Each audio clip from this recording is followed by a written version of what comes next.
പോഷക സമൃദ്ധമായിട്ടുള്ള പത്തിലത്തോരൻ ഉണ്ടാക്കിയാലോ? ഞാൻ എനിക്ക് കിട്ടിയ 10 ഐറ്റം വെച്ചിട്ടാണ് ഉണ്ടാക്കുന്നത്. പത്തിലക്കറിയിൽ ഉൾപ്പെടുത്താൻ പറ്റുന്ന ചെടികൾ ഏതൊക്കെയാണെന്ന് ഓൾറെഡി ഒരു വീഡിയോ ചെയ്തിട്ടുണ്ട്. കാണാത്തവർ അത് കണ്ടു നോക്കണേ. അതിൽ നിന്നും നിങ്ങൾക്ക് കിട്ടുന്ന 10 ഐറ്റം വെച്ചിട്ടാണ് ഉണ്ടാക്കേണ്ടത്. ഓരോ പ്രദേശത്തുള്ള ഇലക്കറികളുടെ അവൈലബിലിറ്റി അനുസരിച്ച് ഇത് മാറി മാറി വരും. ഒരു ഫിക്സഡ് ആയിട്ട് ഒരു ലിസ്റ്റ് ഇല്ല. അതുകൊണ്ടാണ് ആ വീഡിയോയിൽ 17 ഐറ്റം കാണിച്ചിരിക്കുന്നത്. ഞാൻ ആദ്യം എടുത്തിരിക്കുന്നത് താളാണ്. ഇതിവിടെ തീയലൊക്കെ വെക്കാൻ ഉപയോഗിക്കുന്നതാണ് ഇതിന്റെ തണ്ട്. പിന്നെ എടുത്തിരിക്കുന്നത് ചേനയാണ്. പിന്നെ ഒരു ചെറിയ തകര എടുത്തിട്ടുണ്ട്. ഇതേ കിട്ടിയുള്ളൂ. പിന്നെ സാധാരണ ചേമ്പ് എടുത്തിട്ടുണ്ട്.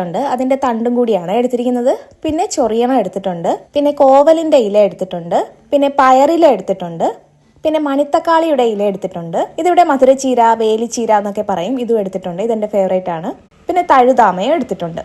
ഇതെല്ലാം ഒന്നൊന്നായിട്ട് ഇല നോക്കി നന്നായിട്ട് കഴുകിയെടുക്കണം. 2-3 പ്രാവശ്യം നന്നായിട്ട് കഴുകിയെടുക്കണം. അത് വളരെ ഇമ്പോർട്ടൻ്റ് ആയിട്ടുള്ള സ്റ്റെപ്പാണ്. കാരണം ഇതിനകത്ത് എന്തെങ്കിലും വലയോ അല്ലെങ്കിൽ എന്തെങ്കിലും കുഞ്ഞു കുഞ്ഞു ജീവികളോ അഴുക്കോ പൊടിയോ അങ്ങനെയൊക്കെ കാണാൻ ചാൻസ് ഉണ്ട്. അതുകൊണ്ട് നമ്മൾ കളക്ട് ചെയ്യുമ്പോൾ തന്നെ എല്ലാം ഒന്ന് ശ്രദ്ധിക്കണം. എന്നിട്ട് കഴുകുന്നതിന് മുന്നേ ആയിട്ട് നല്ലോണം ഒന്നും കൂടി എടുത്ത് നോക്കണം. തിരിച്ചും മറിച്ചും ഓരോ ഇലകളും നോക്കണം. എന്നിട്ടാണ് 2-3 വെള്ളം നന്നായിട്ട് കഴുകി വെള്ളം തോരാനായിട്ട് മാറ്റി വെച്ചിട്ട് വേണം ഓരോന്നോരോന്നായിട്ട് അരിഞ്ഞ് എടുക്കേണ്ടത്. അപ്പോൾ ചേമ്പും താളും ഒക്കെ അതിന്റെ തണ്ട് ഇതുപോലെ അതിന്റെ തൊലി മാറ്റിയിട്ട് വേണം എടുക്കാനായിട്ട്. അതിന്റെ ഇലയാണെങ്കിൽ അതിനകത്തുള്ള ആ വലിയ ആ ഒരു ഞരമ്പ് പോലെയുള്ള അത് കളഞ്ഞിട്ട് വേണം എടുക്കാനായിട്ട്. ഇവിടെയൊക്കെ അങ്ങനെയാണ് ചെയ്യുന്നത്. എന്നിട്ട് ഇതിന്റെ തണ്ട് ഇതുപോലെയാണ് അരിഞ്ഞെടുക്കേണ്ടത്. അപ്പൊ ഞാനിവിടെ എല്ലാം കഴുകി നന്നായിട്ട് വൃത്തിയാക്കി എടുത്തിട്ടുണ്ട്. ഈ ചൊറിയണ എടുക്കുമ്പോഴും കഴുകുമ്പോഴും നന്നായിട്ട് ശ്രദ്ധിക്കണം. കയ്യിൽ പറ്റിക്കഴിഞ്ഞാൽ ചൊറിയും. കൈയുടെ ഉൾഭാഗത്ത് പറ്റിക്കഴിഞ്ഞാൽ ചൊറിയില്ല. പക്ഷെ പുറമെ എവിടെ പറ്റിയാലും നല്ല ചൊറിച്ചിലായിരിക്കും. അതിൽ ചൂട് തട്ടുമ്പോൾ ആ ചൊറിച്ചിൽ പോവുകയും ചെയ്യും കേട്ടോ. ഇത് സ്ഥിരം കഴിക്കുന്നവർക്കല്ലാതെ ഈ ചൊറിയണം കാണുമ്പോഴും ഇതുണ്ടാക്കുമ്പോഴും ഒക്കെ ഒരു അത്ഭുതമാണ്. അവരൊന്നും വിശ്വസിക്കത്തുമില്ല ഇത് നല്ലതാണ്, കഴിക്കാൻ കൊള്ളാം എന്ന് പറയുമ്പോൾ. പത്തിലയിലുള്ളത് തന്നെയാണ് ചൊറിയണം. ഒരുപാട് ഗുണങ്ങളുണ്ട്. യൂട്യൂബിൽ തന്നെ നിങ്ങൾക്ക് ചൊറിയണത്തിന്റെ ഗുണങ്ങൾ സെർച്ച് ചെയ്ത് ഒരുപാട് വീഡിയോസ് അവൈലബിൾ ആയിട്ട് കാണാൻ പറ്റും. അപ്പൊ ഇനി ഓരോ ഇലകളും നന്നായിട്ട് നമ്മൾ ഇതുപോലെ അരിഞ്ഞെടുക്കണം. ഞാനിവിടെ അരിഞ്ഞെടുത്ത് വെച്ചിട്ടുണ്ട്. ഇനി നമുക്ക് ഇതിലേക്ക് വേണ്ടിയിട്ട് അരപ്പ് റെഡിയാക്കി വെക്കണം.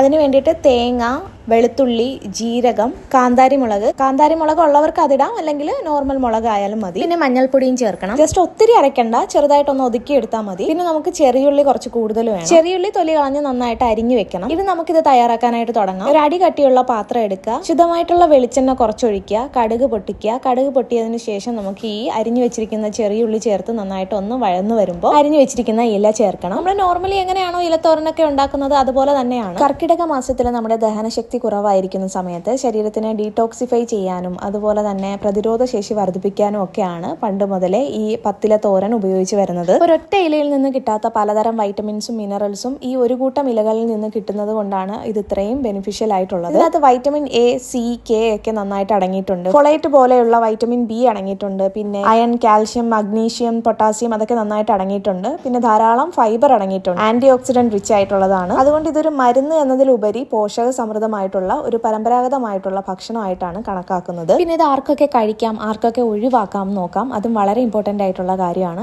ആരോഗ്യവാനായിട്ടുള്ള മുതിർന്നവർക്കാണ് ഇത് നന്നായിട്ട് കഴിക്കാൻ പറ്റുന്നത്. പിന്നെ കുട്ടികൾക്ക് 1 വയസ്സിന് മുകളിലുള്ള കുട്ടികൾക്ക് നമ്മുടെ ഒരു സൈഡ് ഡിഷ് ആയിട്ട് ചെറിയ അളവിൽ കഴിക്കാം. ഗർഭിണികൾക്കും മുലയൂട്ടുന്ന അമ്മമാർക്കും ഒക്കെ ചെറിയ അളവിൽ കഴിക്കാം, നല്ലതാണ്. പ്രത്യേകിച്ച് എന്തെങ്കിലും ഭക്ഷണ നിയന്ത്രണമോ അല്ലെങ്കിൽ ആരോഗ്യ പ്രശ്നമോ ഉണ്ടെങ്കിൽ ഡോക്ടറോട് ചോദിച്ചിട്ട് മാത്രം ചെയ്യുക. ചെറിയുള്ളി ഒന്ന് വഴന്നു വന്നതിന് ശേഷം ഇലയും കുറച്ച് ഉപ്പും കൂടി ചേർത്തിട്ടുണ്ട്. എന്നിട്ട് നന്നായിട്ട് അടച്ചു വെച്ച് ഒരുവിധം കുക്കായി വരുമ്പോൾ നമുക്ക് ചെറിയൊരു നടുക്കൊരു ഗ്യാപ്പ് ഇട്ടിട്ട് അരച്ച് വെച്ചിരിക്കുന്ന അരപ്പിട്ടിട്ട് അതിന് മുകളിൽ ഈ ഇലയും വെച്ചിട്ട് ഒന്നും കൂടി അടച്ച് കുക്ക് ചെയ്യണം. 1-2 മിനിറ്റ് കഴിയുമ്പോൾ ഇത് നന്നായിട്ട് ഇളക്കിയെടുക്കണം.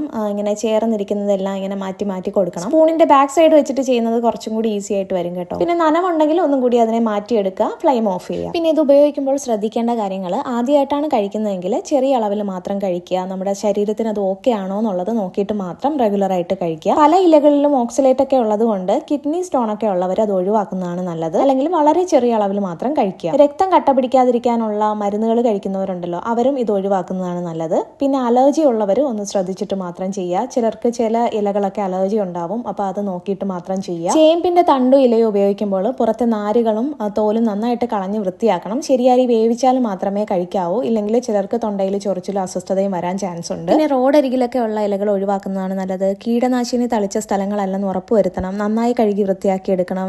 ശരിയായിട്ട് ഇലകൾ തിരിച്ചറിഞ്ഞ് മാത്രം ചെയ്യുക, മാറിപ്പോവുകയൊന്നും ചെയ്യരുത്. ഈ വക കാര്യങ്ങളൊക്കെ ശ്രദ്ധിച്ചു കഴിഞ്ഞാൽ കർക്കിടകത്തിൽ കഴിക്കേണ്ടതും വളരെ ഗുണപ്രദമായിട്ടുള്ള ഒരു സൈഡ് ഡിഷാണ് ഇത്.